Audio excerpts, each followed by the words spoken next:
that it?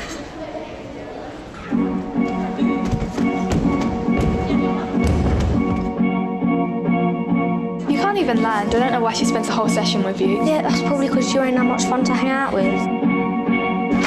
Dad? Who are you? Nice to meet you, sis. I used to run around the house fucking screaming, shouting. Why did you do that? Well, you was never around, was you? What have you got to have a dig? I give people 2 chances in life. What about me? Have I got any chances left? I'll give you another one, only because your old man's a wanker.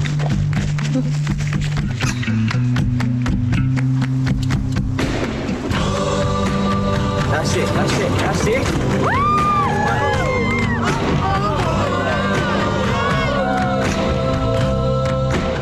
Have you got any money for me? No money, no competition. You're a fucking thief, ain't you? How about I'll squash it all right now? You just got to help me. Not really for little girls. I take it that's why you can't do it. Lee, she didn't mean that. What do you mean? You got Take the keys, take the keys! What are you doing? No! Did it not freak you out getting that bike? No. Lee, everything okay? Lee, you haven't warmed up. Lee! Lee!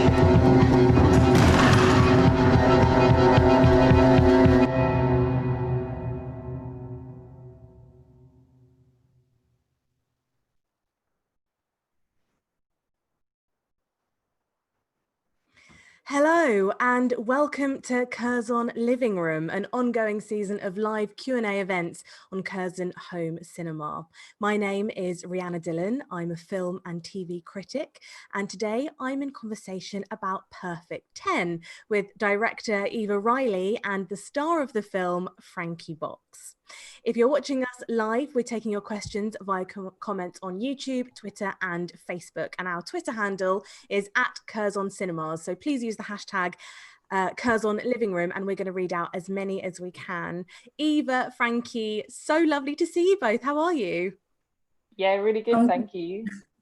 I'm good, thank you. Great, thank you so much for joining us. It is such a pleasure to talk to you. We just had a little taste of the film there, but hopefully I'm pretty sure everyone watching will have seen the film as well, so don't worry about spoilers. I think we can talk good, as much as possible. Eva, I want to start with you. You had the visual ideas of motorbikes and gymnastics first, so how did the plot and the characters of Lee and Joe develop around those? Yeah, so I started off wanting to make it about brother and sister, and then I decided I wanted them to each have their own passions. So gymnastics for Frankie, which I got really interested in, and then motorbikes for Joe. And then there was always this kind of sort of petty crime element which went through, which was going to go through the story. It was quite complicated when I was writing it. Like I went down these kind of weird rabbit holes where I would make it quite a genre film, and it wasn't really my style, but I was a bit stuck for a while. And then I decided, oh, actually, no, it's just about this, a very simple story about a brother and sister. And I started to really just think about the reality of what happens to a girl if suddenly she has this brother who arrives in her life. A lot of the characters of Lee and Joe actually come, well, not a lot actually, but little bits come from Frankie and Alfie themselves, because I met them quite early on in the process when I was still writing. So a lot of the characters, even though they're completely different people, obviously the characters and the people, but in terms of the personality and the sort of way they talk is actually comes from them themselves. So that's really interesting. So actually they did sort of shape your writing almost towards, because you hadn't... Yeah, so not so much that's the story, I guess, but more like the sort of personalities. Like I think Alfie's character, Joe, wasn't quite as chatty and bubbly when I first wrote him, but Alfie, unfortunately, he can't be here today. He did want to be here, so he's so sorry. But basically, Alfie's a really chatty, really bubbly, funny, and like very emotional person. So that's what I really noticed about him when I first met him. He's a very passionate person, and so that definitely infused his character a lot. I think Lee's character was much more similar to what it is in the end, but I think meeting Frankie also helped a little bit. And just like constant interrogating of like what would happen in this situation, and also the ending was this very difficult thing that took me a long time to work out what the ending should be, because I didn't at first it was going to be a competition ending, and I thought, well, that's been done a lot, so let's make it not that and not about winning or losing, because actually I'm not really interested if she wins or loses, and more just about this kind of emotional block she's got. and actually a lot of it was informed by the gymnastics club that we ended up shooting in. So this gymnastics club in Uckfield has this kind of viewing gallery, which when I saw it I got really excited about, because I loved it, and I was like, oh, this is a great narrative device.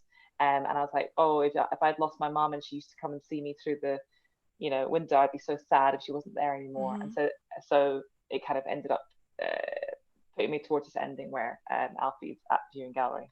So a lot of it is just, I think that's how I like to work, is that it just takes me a lot of time and sort of gleaning stuff from real people and real places and things, just to get me to the end point. And Frankie, tell me about the auditioning process from your side, because it was all through you doing gymnastics, right?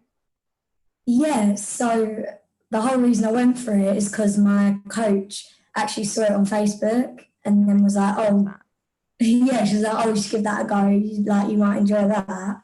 And the first audition, it wasn't even like a proper audition, it was just a chat with Eva up in Brighton. It was literally like, I was there for about 15 minutes, I think. What did you chat about in 15 minutes? Like, were you like, I've got to sell myself in 15 minutes, how do I do this? Do you remember, Frankie? I don't really know what to expect because I've never done anything like this before. It was very, Eva just sort of asked me mostly about gymnastics really, and how it made me feel doing gym and all sorts of things like that. And then there was another audition in like a big group with like lots of people there. Yeah. And then I can't remember how many there was. There was quite a few. There was one with Alfie. There was, you had an interview, and then you had like a group audition with 6 girls at a time that we'd sort of get them to act in a group, and that Frankie really stood out on that. So then you had like a one-on-one audition with a sort of actor we got to stand in as Joe, who sort of acted individually with lots of different girls. That was 3. Then you had an audition with Alfie, the first time you met Alfie, that's 4. Then you had, I think you got the part after that maybe, and then you had another where you auditioned Alfie, but you were there to audition against him, weren't you? Yeah, I remember because when there was like 3 boys, wasn't there, with Alfie as well. Yeah, and I remember I already got the part, so I was like, oh, this is really chill for me. And yeah, it was. Knew if they had it yet. Yeah. And it's really obvious, how close you two are still. But so tell us about the relationship between director and lead is something really special. And, this is both of your debut feature films. So how did you work together and find that sweet spot of communicating? I think we actually had to do a lot before the shoot, because Frankie was under 16 at the time of the shoot. So really, any time that I was talking to her, even without shooting, it was taking time away from her, like allotted hours that she could be on set. So I actually had to be really careful. Frankie, you probably weren't aware of this, but I actually had to be really careful of not talking to you too much on set, because I didn't want to take away your time that I could have with you. So we did quite a lot beforehand. So we chatted on the phone a bit. I came to your house one time, didn't I? Like, we hung out in your house, which was fun. Yeah. And what else did we do? Then we had some rehearsals where you worked with Will, who played your dad. We had a woman who played your mum in rehearsals. Do you remember that? Do you remember that? We had a woman, an actress who actually... Caravan, so it wasn't a caravan, but it was like a little... Yeah, exactly. Yeah. It was like an outside, it was at one of these rehearsal space outside. And so we kind of did lots of workshopping of the backstory of the characters. That's why I cast a woman to play Lee's mum, so Frankie could just have an idea of backstory. And then we just text and call like now and then stuff. But we got on pretty well from the beginning, didn't we, Frank? Yeah, I think it was quite good. Yeah, it was so it was really relaxed. And then on set, like, it was really nice because we'd had that time together before, and I actually felt really confident that Frankie was just going to be able to roll with it most of the time. Because Frankie's like, I'm sorry, Frankie, but you're super chilled. It's amazing. And Frankie, I know that you weren't very well filming this, and I don't want to put words in your mouth. So do you want to tell us what was happening and then what happened afterwards? Yeah, during filming, I wasn't massively unwell. I was just sort of, they just didn't really know what was going on with me because I'd been ill for years, so it wasn't anything new. My stomach, I have a rare stomach condition called gastroparesis. So my stomach doesn't work. So whilst I was filming, it was fine. Sometimes I would just have to change when I ate to suit my stomach. But after filming, a couple of months, like my health started to go downhill a bit, and I had to have a feeding tube fitted and all stuff like that. So I had that for about a year and a half. And then we managed in that year and a half to raise all the money for my operation, because the NHS doesn't actually cover a gastric pacemaker, which is what I now have fitted to help me eat. So good. That's amazing that so you're completely better, you feel 100% now? It completely changed my life, because before I couldn't eat anything. Everything I ate, I would bring back up. I'd be in pain all the time. My tube was just a nightmare, and they wasn't going to fit the pacemaker because they didn't know if it was going to work. And thank God it did, because now I haven't got to have a feeding tube or anything like that. Good. Oh, I'm so glad you made a full recovery. That's amazing news. Yeah. We've had a question from Denise, who's in Brighton, who she said, it's great to see Brighton in the film. Why did you choose to set it there? And I've got to say, first of all, I'm from Brighton, so I was also very enamoured with the fact that you set it, and not in the most obvious of Brighton settings either. So yeah, tell us about that. Well, I live in Brighton, so I've lived here since 2012. And so it was kind of like, on one hand, it was also like simpler for me for production, because I thought, well, I could be in my flat. And also, like, I like to spend a lot of time researching and like kind of getting to know film and like where I'm going to set it. So it was just easy for me in the years like running up to it to be able to like go and sort of informally scout locations and like go to youth clubs and meet young people from the area and stuff. So it's just a lot easier for me, basically, selfishly. But also, like, I've really grown to love the area around Brighton. Like, I love how you have the downs there and the sea, and you also have these kind of suburban. You obviously have the city of Brighton. You also have the sort of suburban areas as well, which are kind of, they have those amazing views over the sea, but also you have the downs around them. Like, we set her house in a place called Woodingdean, which is very high up. Oh yeah, my niece lives in Woodingdean. Oh yeah, it's beautiful there. No, it's beautiful there, and it's just I love that combination of things. But I really didn't want to, I always said right from the beginning, I don't want to see the pier. I really just don't want to see the pier or the lanes, because obviously those things are there, but like loads of young people who live in Brighton and Hove, don't see those things on a day to day. So I didn't want to kind of make it a sort of I didn't want to make it like that. Yeah. It was genuinely like a real pleasure not to see the pier in a film about Brighton. Yeah. It meant a lot as a Brightonian. yeah, absolutely, yeah. And I think that, if you didn't know Brighton so well, you might not know it's necessarily there, and that was always really important. It was just kind of like, it's kind of in the background, but not too in your face. Frankie, the scene where you begrudgingly at first show off your moves in front of Joe's friends will just like forever stay with me, but just because of how much you lit up in that and how much Lee sort of clearly enjoys, she's very happy and she's in her comfort zone. Was that your comfort zone as well, that particular scene? Yeah, massively. Like anything where I'm performing or doing gymnastics, I loved it, because I hadn't done it for so long when we was filming. So I kind of had to go away from my training that I was doing before. So anytime when they was like, oh, you're doing gymnastics now, we're like, right, yes, let's go, I'm ready.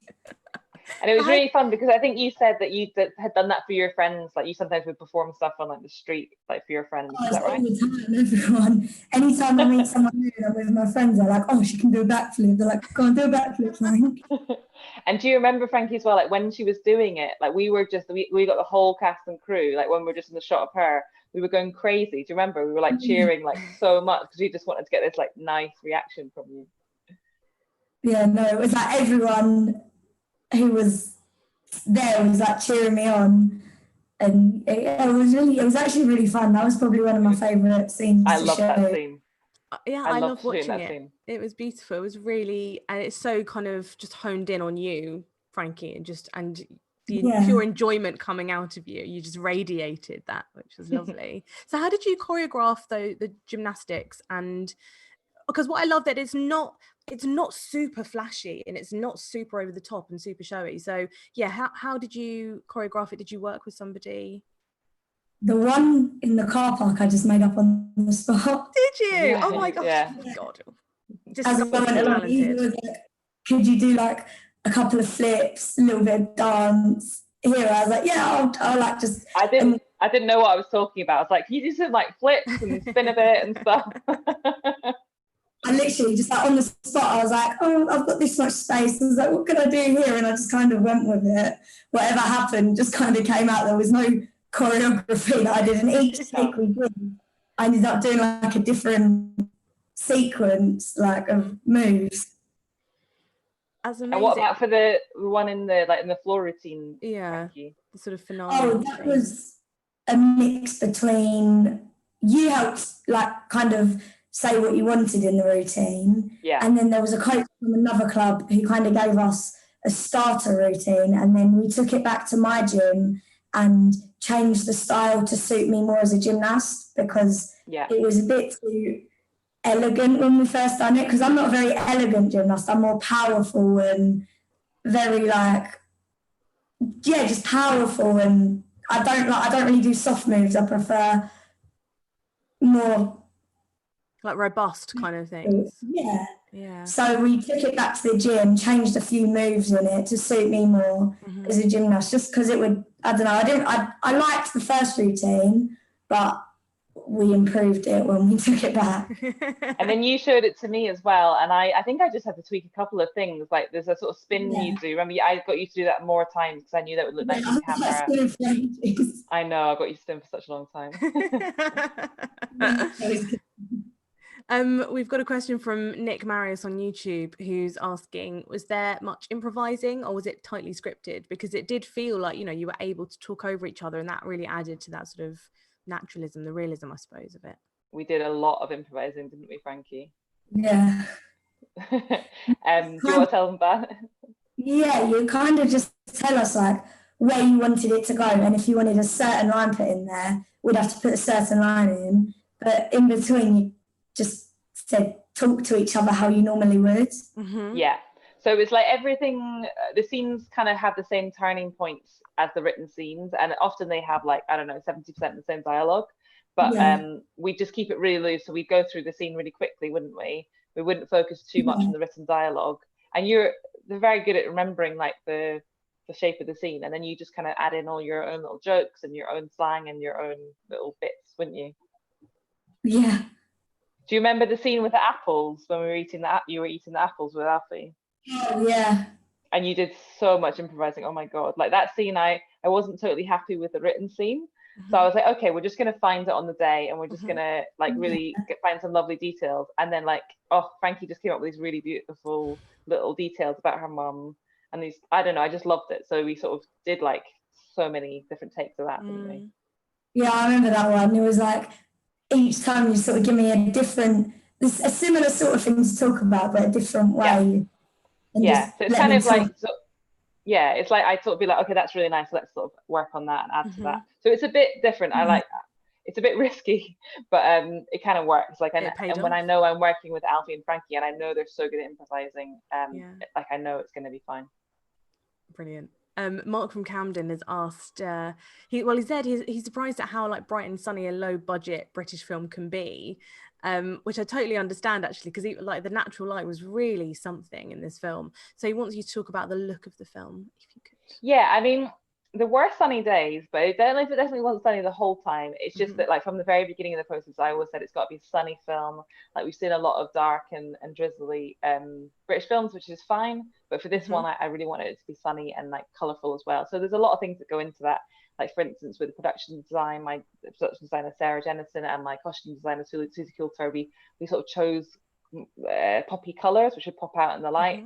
And my cinematographer Stephen Cameron Ferguson, like we chase the light a lot when we're in exterior, so like, you know, waiting for sunshine, there's a lot of like waiting for clouds to come over so we could get the sun.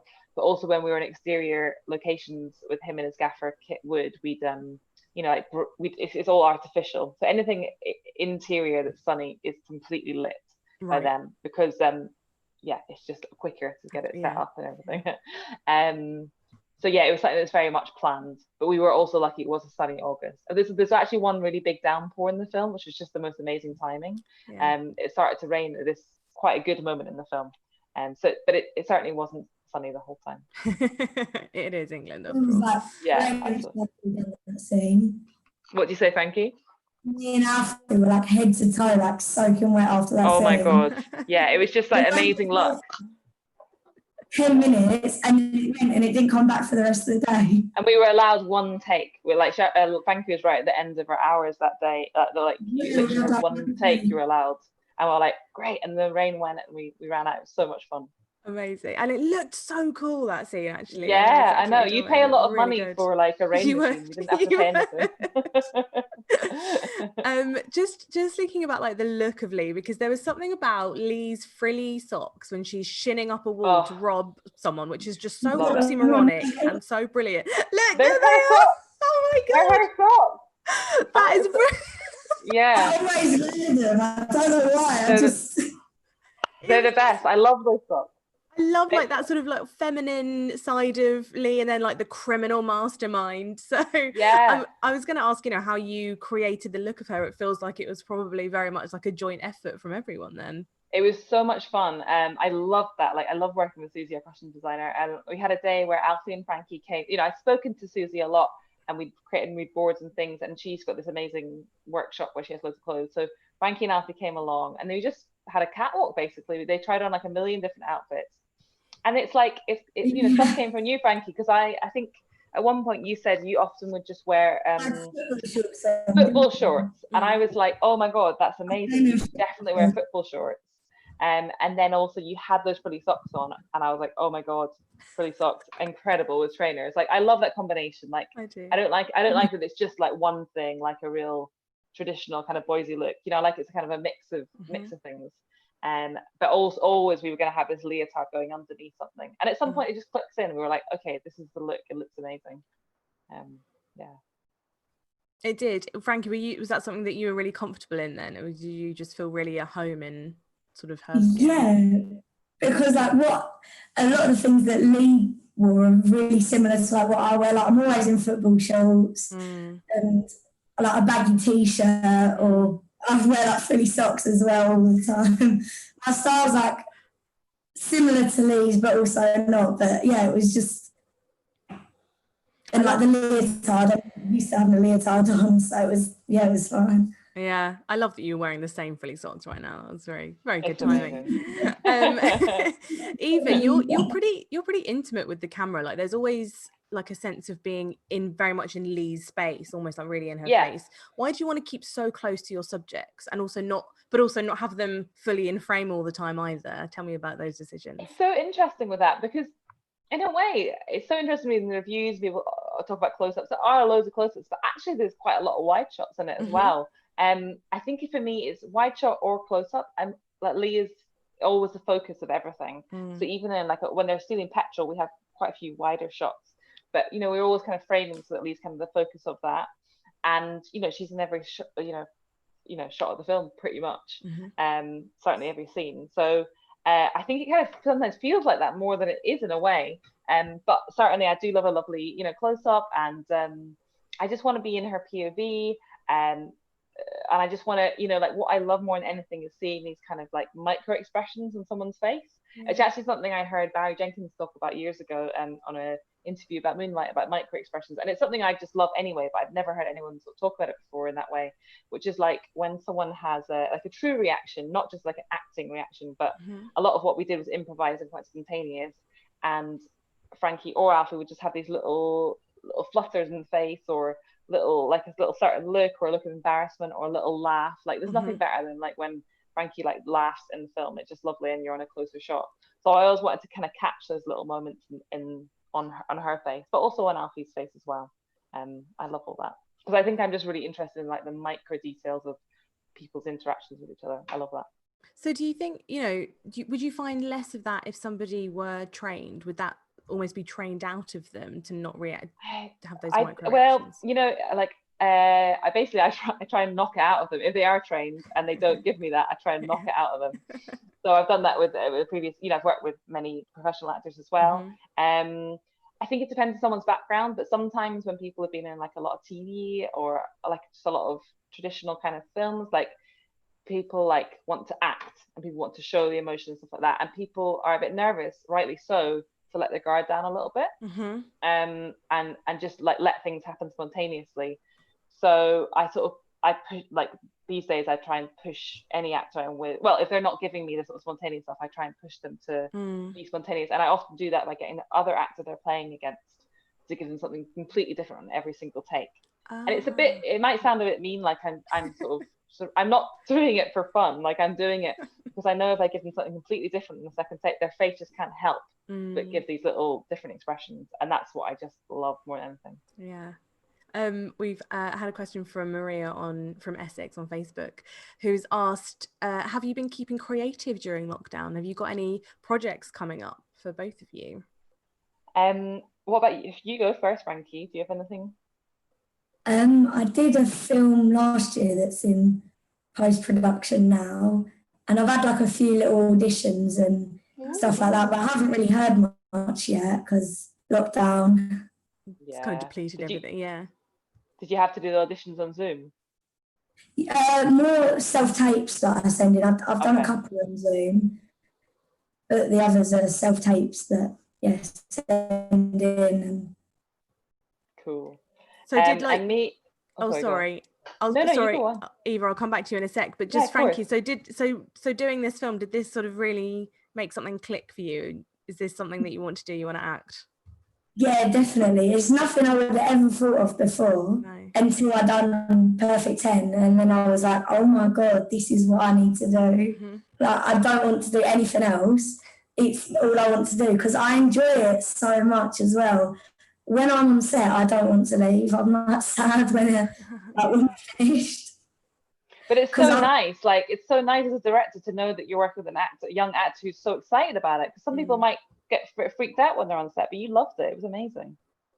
Yeah, no, because it's just, I think it at the time as well was so different from anything I'd ever done before.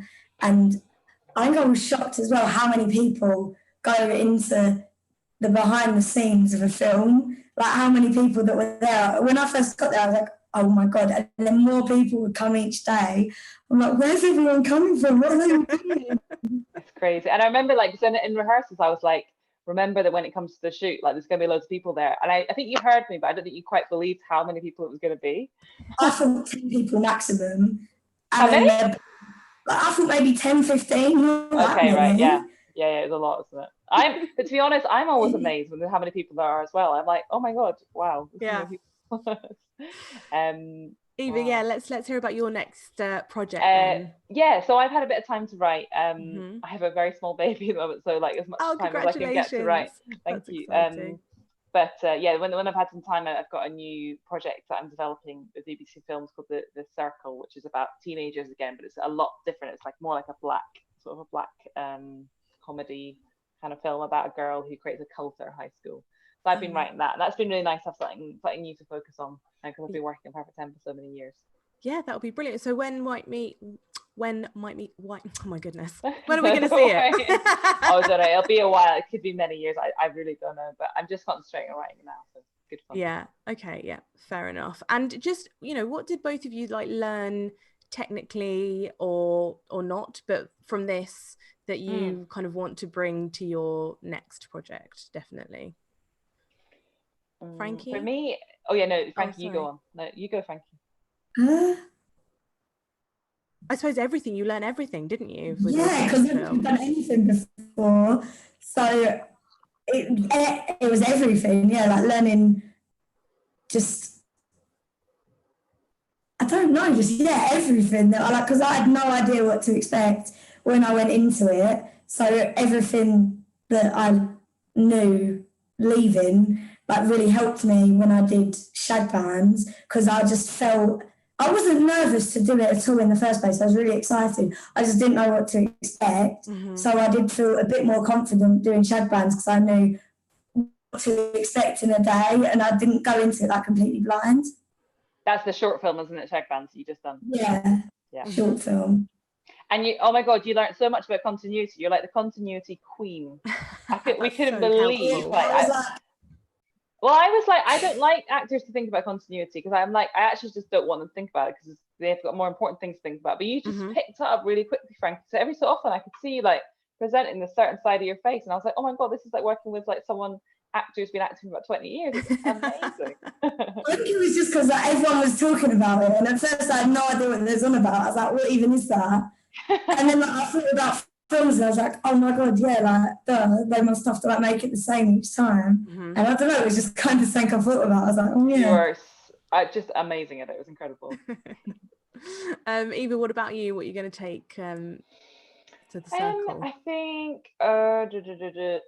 I think like two things. One, just to like take it a bit easier on myself, because I like go pretty hard for it when I'm making a film. Like I just get a bit obsessed, you know, and I like I wore myself out sometimes. So I think maybe just to like pace myself a bit more, because like physically and mentally, it's just like a huge amount to do. Especially I think more so when it's your first feature, it's like a huge weight on you, because you've been working for such a long time, and it's like a relatively low budget, so you want it to be as good as it can be.